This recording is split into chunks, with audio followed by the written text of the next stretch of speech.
أعوذ بالله من الشيطان الرجيم. بسم الله الرحمن الرحيم. قل أعوذ برب الفلق من شر ما خلق ومن شر غاسق إذا وقب ومن شر النفاثات في العقد ومن شر حاسد إذا حسد. بسم الله الرحمن الرحيم.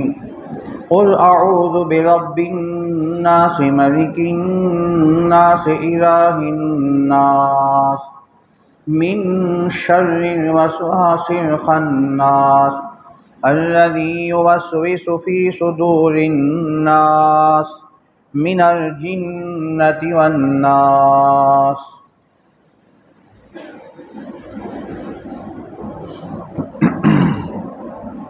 پناہ مانگتا ہوں میں اللہ کی شیطان مردود سے. بسم اللہ الرحمن الرحیم. شروع کرتا ہوں میں اللہ کے نام سے جو بڑا مہربان نہایت رحم والا ہے.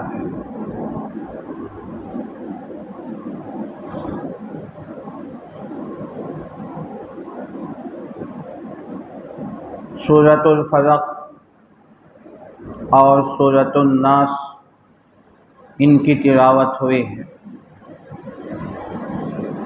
ان دونوں سورتوں کو معوذتین کہا جاتا ہے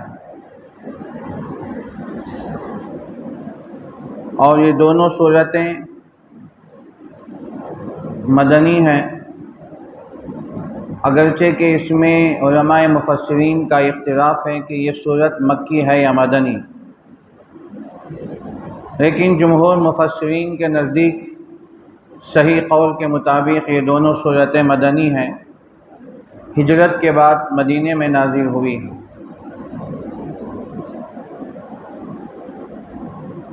ان دو سورتوں کے اندر کل 11 آیتیں ہیں.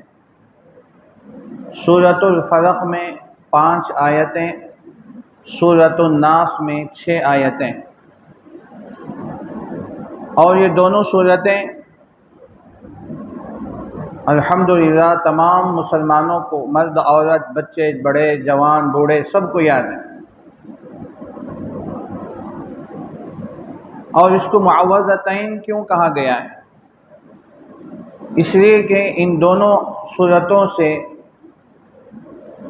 اللہ تعالیٰ کی پناہ مانگی گئی ہے تمام شر اور فتن سے، حاسدین کے حسد سے، ساحرین کے سحر سے، جادوگروں کی جادوگری سے اور ہر قسم کے بدخواہوں کی بدخواہی سے پناہ مانگی گئی.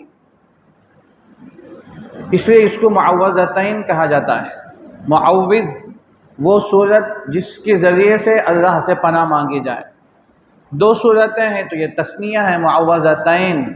ان دونوں صورتوں کے ذریعے سے تمام آفات، تمام بلیات، تمام مصائب سے پناہ مانگی جائے. یہ صورت قرآن کریم کی بہت اہم ہے. حضرت عقبہ ابن عامر رضی اللہ عنہ حدیث کے راوی ہیں، بخاری مسلم کی حدیث ہے.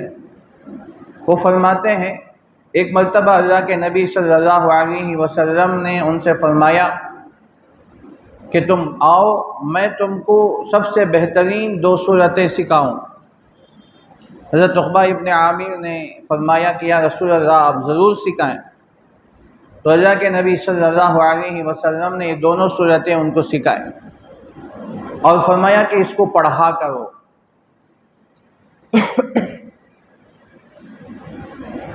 اسی طرح بہت ساری روایتیں ہیں جو اس کے متعلق ہیں. ان دونوں صورتیں کیوں نازل ہوئی ہیں؟ تمام مفسرین کا اس بات پر اتفاق ہے کہ جب اللہ کے نبی صلی اللہ علیہ وسلم پر جادو کیا گیا تو اس جادو کی توڑ میں، اس جادو کو ختم کرنے کے لیے اللہ تعالیٰ نے یہ دونوں صورتیں نازل فرمائی. واقعہ یہ ہے کہ مدینے کے اندر قبیلہ بنو زریق کا ایک یہودی جس کا نام ربیع ابن العاصم تھا، تو وہ اور اس کی دونوں بیٹیوں نے مل کر اللہ کے نبی صلی اللہ علیہ وسلم پر سحر کیا تھا، جادو کیا تھا۔ جادو کا اثر کیا ہوا؟ حضرت عائشہ صدیقہ رضی اللہ عنہا فرماتی ہیں اللہ کے نبی صلی اللہ علیہ وسلم پر اس کا اثر یہ ہوا، آپ کوئی بات ارشاد فرماتے تھے تو بعد میں کہتے کہ میں نے ایسا نہیں کہا، یا آپ کوئی کام ایسا کرتے تھے تو بعد میں کہتے کہ میں نے تو ایسا کام نہیں کیا، یا جو کام آپ نہیں کرتے تھے تو کہتے کہ میں نے وہ کام کر دیا۔ تو یہ اثر آپ کے اوپر ہوا تھا، یہ سحر کا اثر، یہ جادو کا اثر اللہ کے نبی صلی اللہ علیہ وسلم پر ہوا تھا، جس کی وجہ سے آپ جو بات بولتے تھے اسے بھول جاتے تھے، یا جو کام آپ کرتے تھے سمجھتے تھے کہ وہ کام میں نے نہیں کیا، یہ جو کام آپ نے نہیں کیا وہ سمجھتے تھے کہ آپ نے وہ کام کر دیا ہے۔ تو یہ اثر آپ کے اوپر ہوا تھا، تو اللہ تبارک و تعالیٰ نے اس اثر سے آپ کو نجات عطا فرمائے۔ اس نے جادو کیسے کیا؟ ایک حدیث میں خود اس کا واقعہ موجود ہے، سنن دارمی کے اندر یہ روایت موجود ہے۔ اللہ کے نبی صلی اللہ علیہ وسلم سو گئے، رات میں آپ خواب دیکھ رہے ہیں، دو فرشتے آپ کے پاس آئے، ایک فرشتہ آپ کے سر کے پاس بیٹھا ہے، ایک فرشتہ آپ کے پیر کے پاس بیٹھا ہے۔ پیر کے پاس بیٹھا ہوا فرشتہ پوچھ رہا ہے کہ اس شخص کو کیا ہو گیا؟ تو پیر کے پاس بیٹھا ہوا فرشتہ کہتا ہے کہ اس شخص کو سحر ہو گیا ہے، جادو ہو گیا ہے۔ تو پھر اس نے سوال کیا کہ جادو کس نے کیا؟ تو سرانے بیٹھا ہوا فرشتے نے کہا کہ فلاں یہودی ربیع ابن عاصم نے آپ کے اوپر جادو کیا ہے۔ تو پھر اس فرشتے نے پوچھا کن چیزوں میں جادو کیا؟ تو آپ کے کنگھی کے چند دانتوں سے اور آپ کے سر مبارک کے بالوں سے آپ کے اوپر جادو کیا گیا ہے۔ پھر اس فرشتے نے پوچھا کہ یہ جادو کر کے کہاں رکھا ہوا ہے؟ تو فرمایا کہ بیر اروان کے پاس، اس کی جو چاروں طرف جو باڑ ہے اس میں اندر رکھا ہوا ہے۔ یہ کہہ کر دونوں فرشتے غائب ہو گئے۔ اللہ کے نبی صلی اللہ علیہ وسلم نیند سے بیدار ہوئے، چونکہ نبی کا خواب سچا ہوتا ہے، اور وحی کی ایک قسم ہے، وحی کی 5 قسمیں ہیں، تو ان میں ایک قسم یہ ہے کہ نبی کا خواب سچا ہوتا ہے۔ چنانچہ فجر کی نماز کے بعد اللہ کے نبی صلی اللہ علیہ وسلم اپنے چند صحابہ کو اس کنویں کے پاس لے کر گئے، تو دیکھا کہ وہ کنویں کا پانی گدرا اور مہندی جیسا رنگ ہو چکا تھا، اس سحر کی اثر کی وجہ سے پورا کنویں کا پانی مہندی کا رنگ جیسے ہو گیا تھا، ایسے معلوم ہوتا گویا مہندی کا پانی ہے۔ چنانچہ حضرت علی اور حضرت طلحہ رضی اللہ عنہ، ایک روایت میں حضرت علی حضرت عمار ابن یاسر رضی اللہ عنہ کنویں کے اندر اترے، اور کنویں کا جو باڑا ہوتا ہے تو اس کے اندر بیچ میں جو تھوڑے سے گیپ ہوتا ہے اس کے اندر دبا کے رکھا تھا اس جادو کو، تو وہاں سے نکالا، اس میں 11 گرہیں تھیں۔ اللہ کے نبی صلی اللہ علیہ وسلم کے پاس جب لایا گیا تو حضرت جبرائیل تشریف لائے۔ یہ دونوں صورتیں قل اعوذ برب الفلق قل اعوذ برب الناس، پہلی صورت میں 5 آیتیں، دوسری صورت میں 6 آیتیں، اللہ کے نبی ایک ایک آیت پڑھتے، اس میں 11 گھاٹیاں تھیں، 11 گرہیں تھے، اللہ کے نبی ایک ایک آیت پڑھتے قل اعوذ برب الفلق تو کھولتے، اور ایک ایک آیت پڑھ کر 11 گرہوں کو آپ نے کھول دیا۔ جیسے جیسے وہ گرہیں وہ گھاٹی کھلتے گئے، اللہ کے نبی صلی اللہ علیہ وسلم صحت یاب ہو گئے۔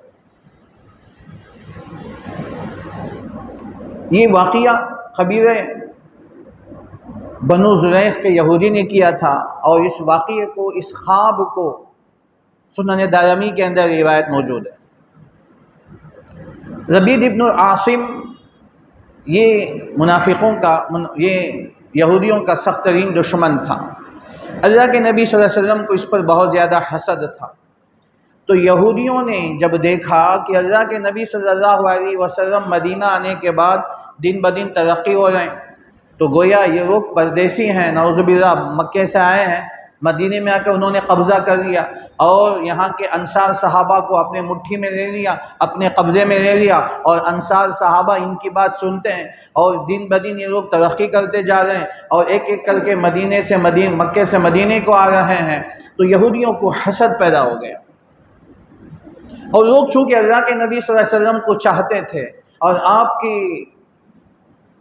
کے جو اخلاق تھے، اخلاق کی وجہ سے لوگ دن بدن آپ سے قریب ہوتے جاتے تھے اور اسلام پھیلتا جاتا تھا۔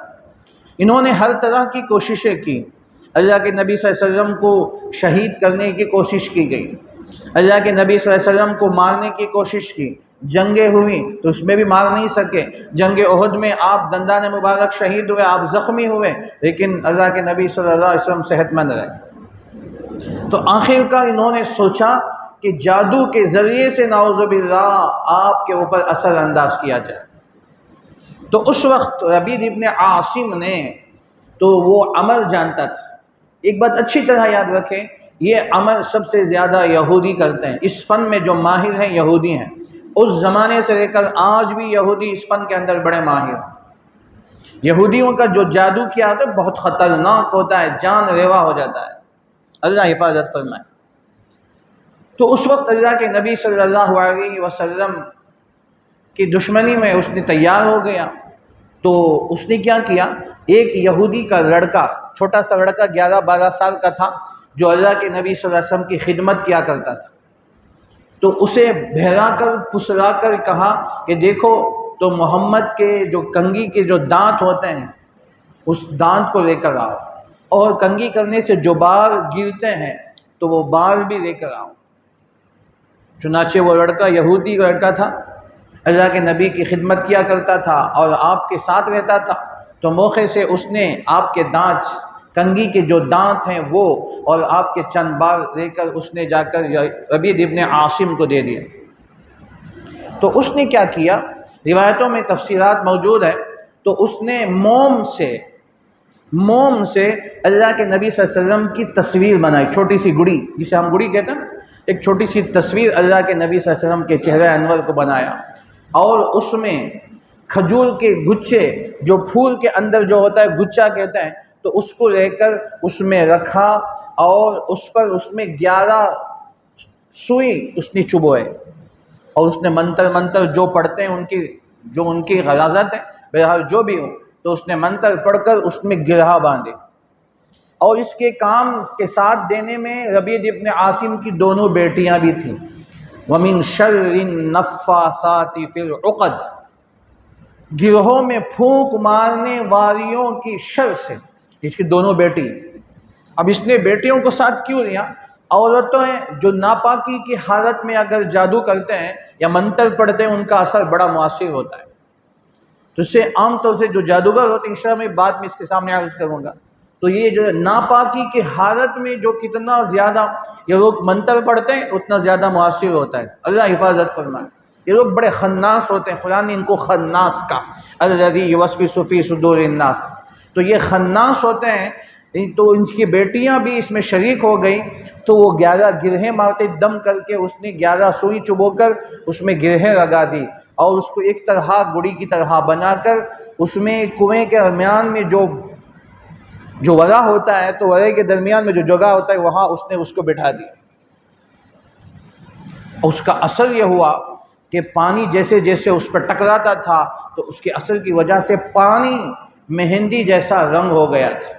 جب کنویں کا پانی اتنا متاثر ہو سکتا ہے تو آپ کے ذات اطہر حضرت محمد رسول اللہ صلی اللہ علیہ وسلم پر اس کا کتنا اثر ہوا ہوگا، آپ کو کتنی تکلیف ہوئی ہوگی۔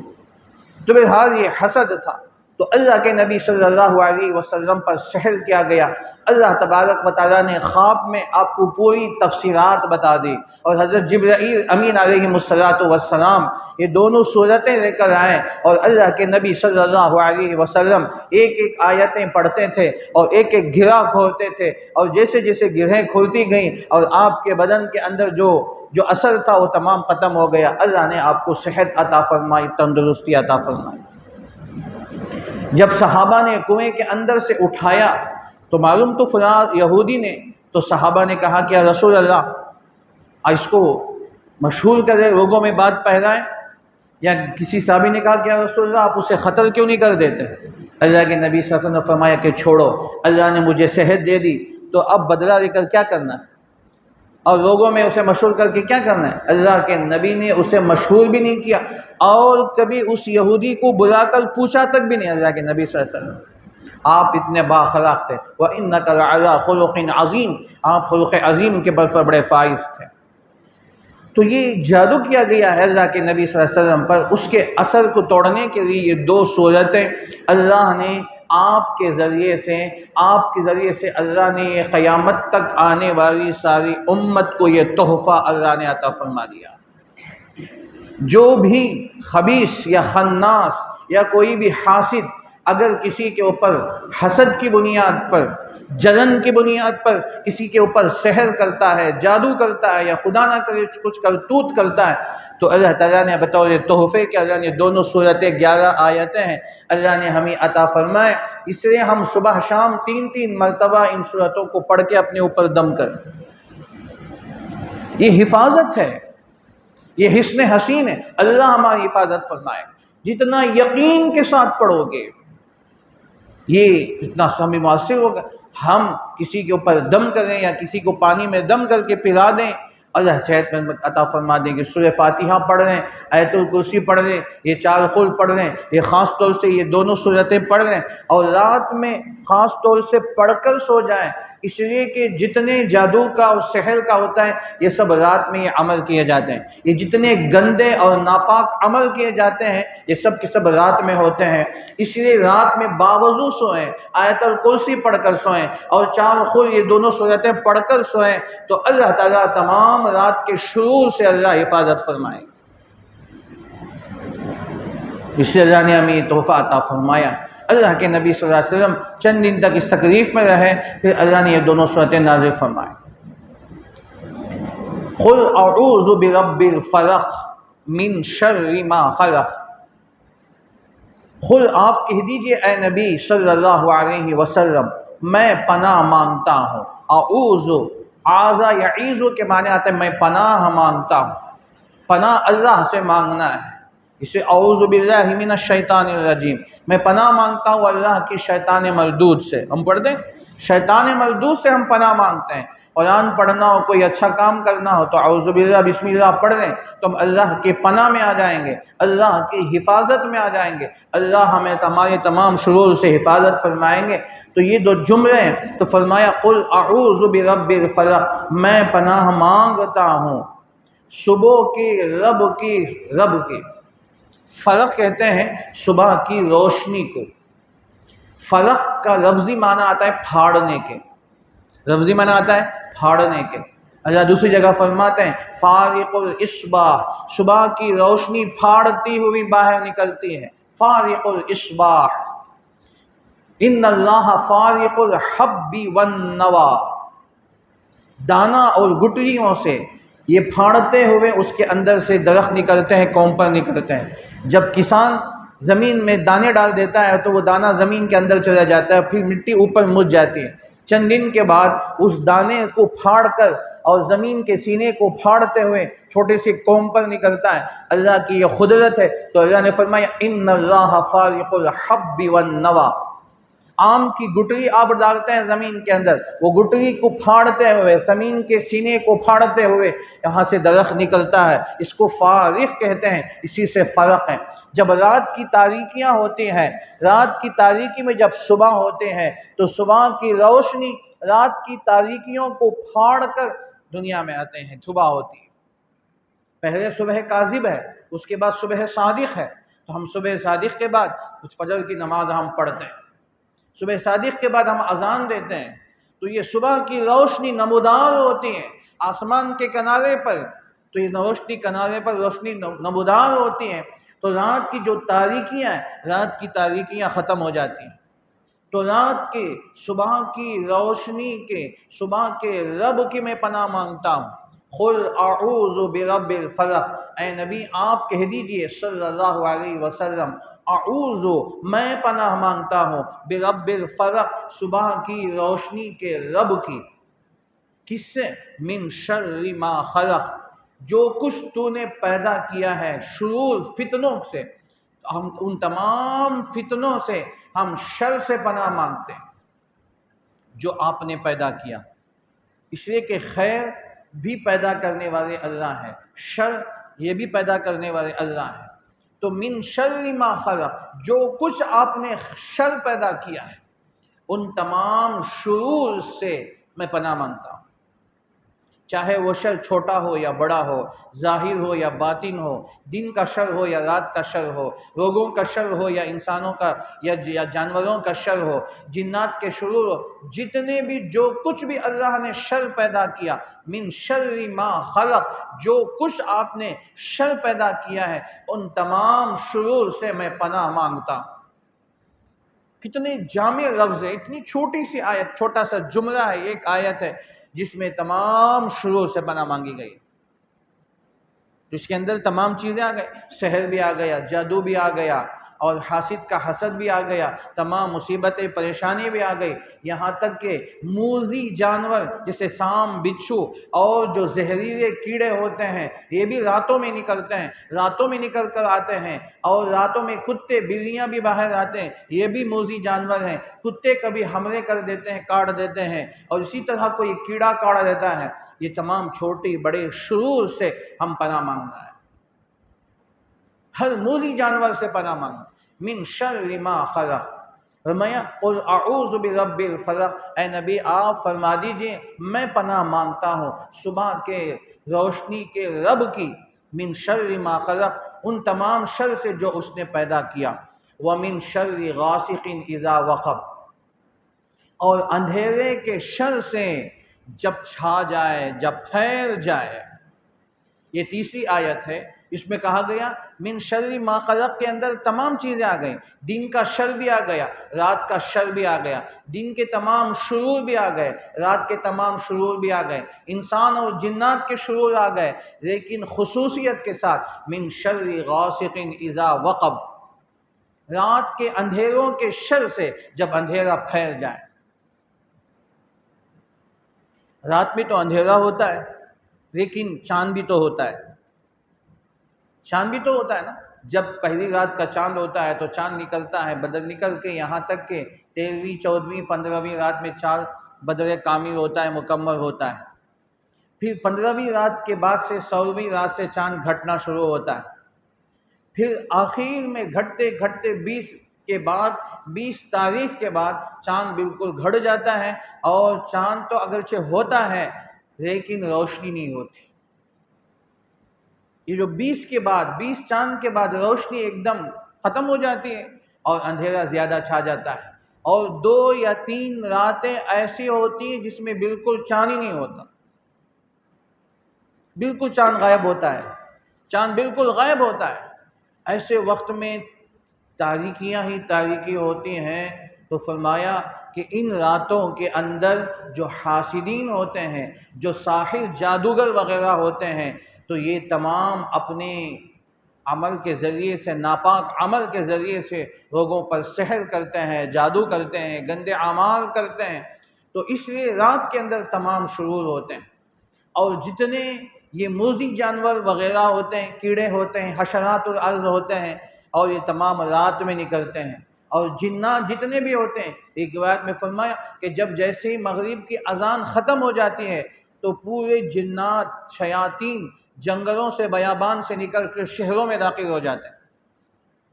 یہ روایت موجود ہے کہ پھر یہ شہروں میں آ جاتے ہیں اور لوگوں کو اکساتے ہیں، لوگوں کو گناہوں کی طرف بلاتے ہیں، اور جتنے چوریاں، ڈاکو، ڈکیتیاں اور زنا، بدکاریاں، چوریاں، یہ تمام رات کے اندھیروں میں ہوتے ہیں۔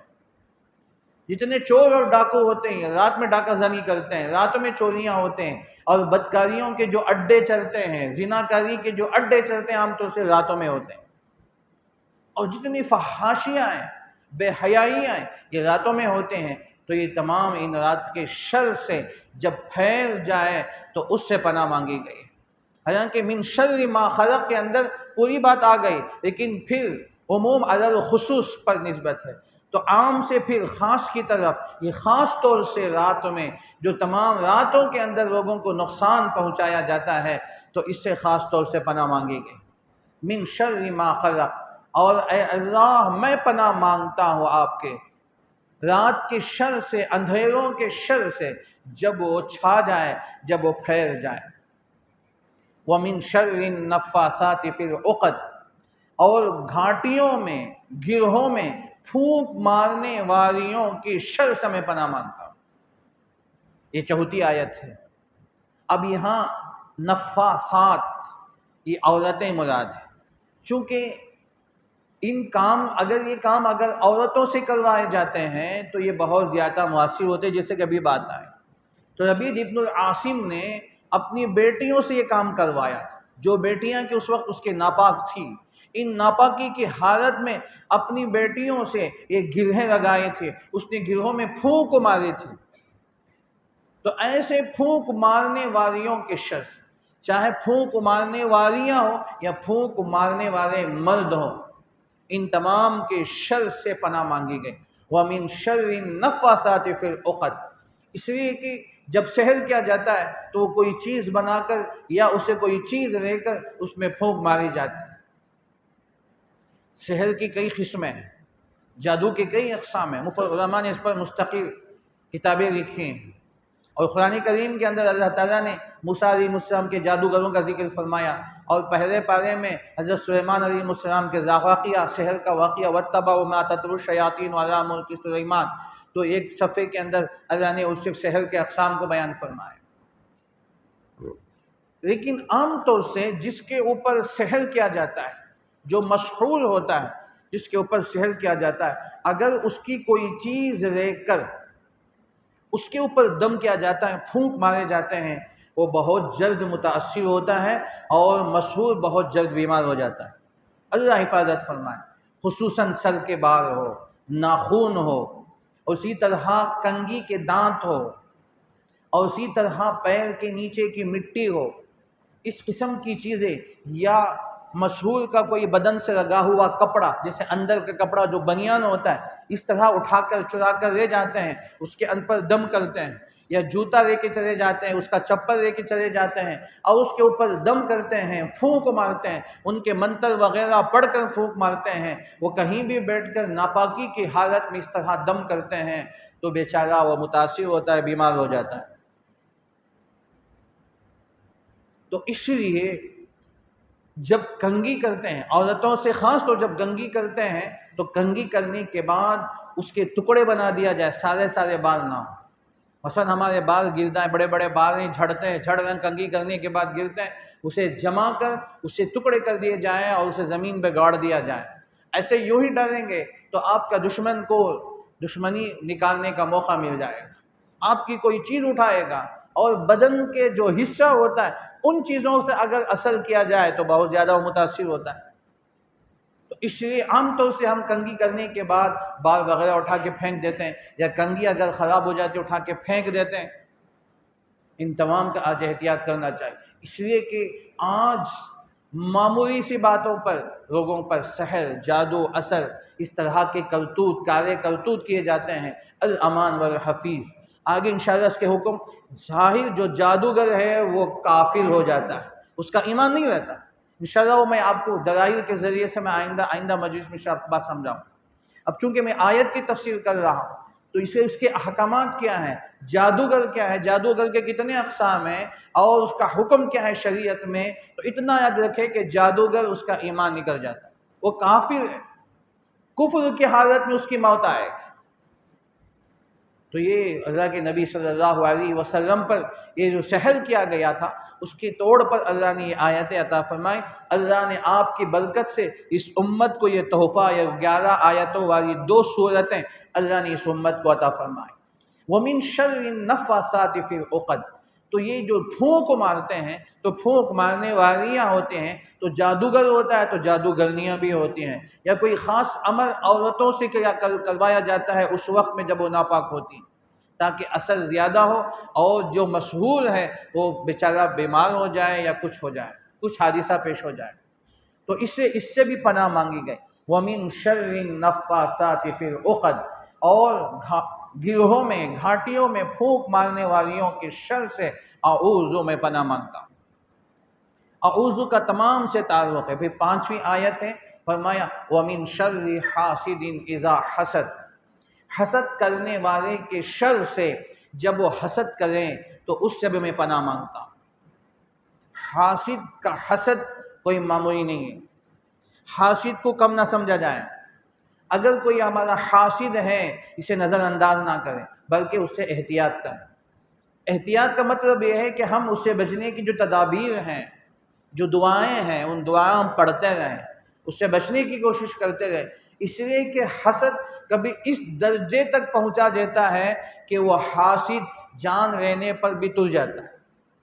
حسد ہی کی بنیاد ہے کہ آدمی جادو کرتا ہے اور آدمی اسے نقصان پہنچاتا ہے، اس کی جانی مالی نقصان کرواتا ہے، یا ان کے گھر والوں کو نقصان کرواتا ہے، بیوی بچوں کو نقصان کرواتا ہے، یا گھر والوں کو نقصان پہنچاتا ہے۔ یہ حسد ہی ابتدا ہے، ابتدا یہ حسد ہے، انتہا موت تک پہنچا دیتا ہے۔ اللہ حفاظت فرمائے۔ اب یہ مدینے کے جو یہودی تھے یہ سب حاسد تھے اللہ کے نبی صلی اللہ علیہ وسلم۔ حسدا من عند انفسهم من بعد ما تبین لهم الحق، خود اللہ نے کہہ دیا کہ وہ ان کے دلوں کے اندر حسد موجود ہے بعد اس کے کہ حق ان کے سامنے ظاہر ہو گیا۔ من بعد ما تبین لهم الحق، اے نبی وہ لوگ آپ سے حسد کرتے ہیں، آپ سے، آپ کے صحابہ سے حسد کر رہے ہیں۔ اس حسد کی بنیاد ہے ام یحسدون علی ما آتاہم اللہ من فضل، کیوں حسد کر رہے ہیں یہ لوگ؟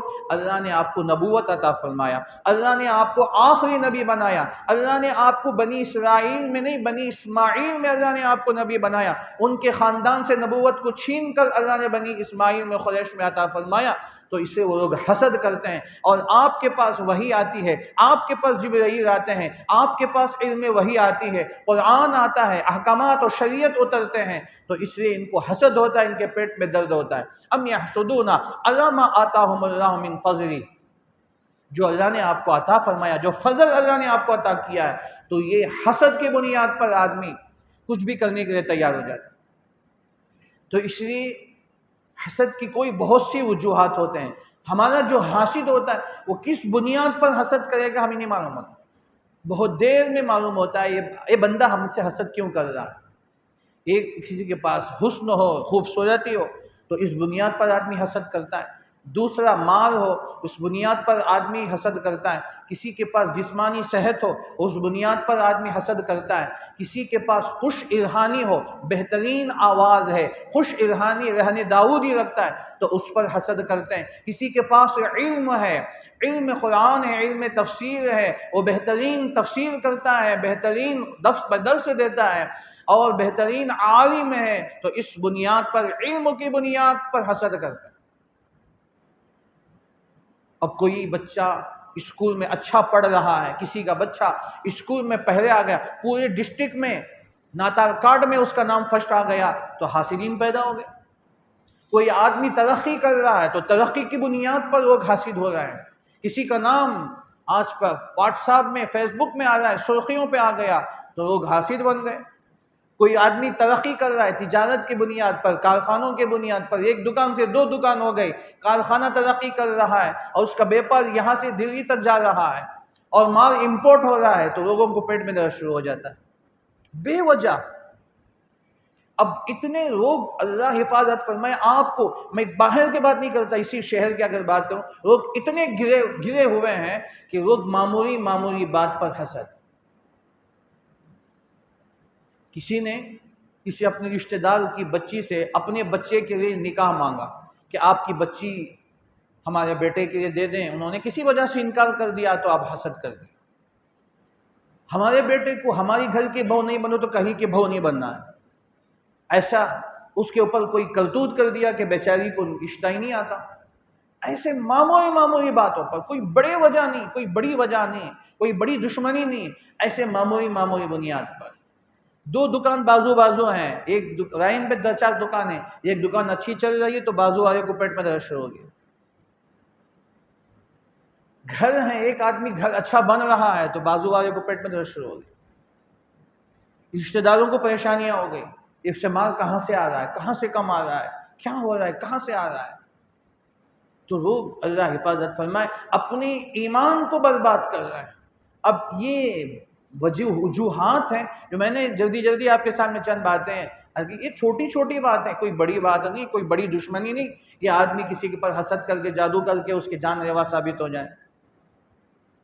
تو اس لیے ہمیں چاہیے کہ اپنی حفاظت ہم خود کریں، ہم صبح و شام ان صورتوں کا اہتمام کریں، 4 خود، آیت الکرسی، سورہ فاتحہ، اعوذ بکلمات اللہ التامات کلھا من شر ما خلق، بسم اللہ الذی لا یضر مع اسمہ شیء فی الارض ولا فی السماء وهو السمیع العلیم۔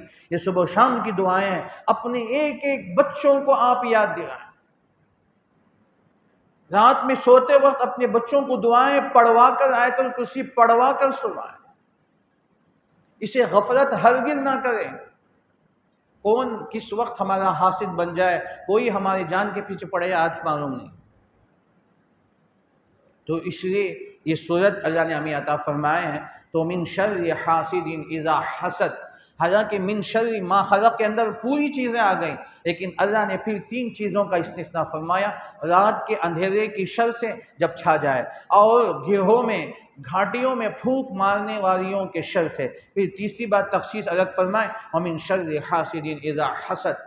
تو یہ تخصیص کی وجہ یہی ہے، یہ خاص طور سے ان چیزوں میں لوگ حسد کریں گے، ان چیزوں سے، ان راستوں سے آپ کو نقصان پہنچے گا، اللہ نے پہلے ہمیں آگاہ کر دیا، اور اس کے لیے اللہ نے ہمیں دوائی دے دی، یہ اینٹی بائیوٹک دوائی کے طور پر یہ آیتیں ہیں، یہ صورت ہے جو اللہ نے ہمیں عطا فرمائی۔ اب ہماری ذمہ داری ہے کہ ہم اسے اپنائیں، یقین کے ساتھ پڑھیں، پڑھ کر پانی میں دم کر کے پئیں، اپنی بیماروں کو، مریضوں کو پلائیں۔ تو اس لیے آج یہ سحر، جادو، یہ تمام کرتوت، یہ سب عام ہو رہے ہیں۔ تو یہ ایک پہلی صورت ہے جو الحمدللہ آج اس کی تفسیر مکمل ہوئی۔ پھر سورۃ الناس بھی ہے، انشاءاللہ آئندہ درس میں سورۃ الناس کی تفسیر بھی آپ کے سامنے ہوگی، اور سحر وغیرہ کے اقسام انشاءاللہ وہ بھی آپ کے سامنے آئیں گے، اس کے احکامات کیا ہیں انشاءاللہ وہ بھی آپ کے سامنے آئیں گے۔ اللہ تعالیٰ سے دعا کیجیے کہ اللہ تبارک و تعالیٰ ہماری پوری امت مسلمہ کی سحر سے، جادو کے حسد سے، حاسدین کے حسد سے اللہ ہماری حفاظت فرمائے، ایمان پر خاتمہ فرمائے۔ آمین۔ وآخر دعوانا ان الحمد للہ۔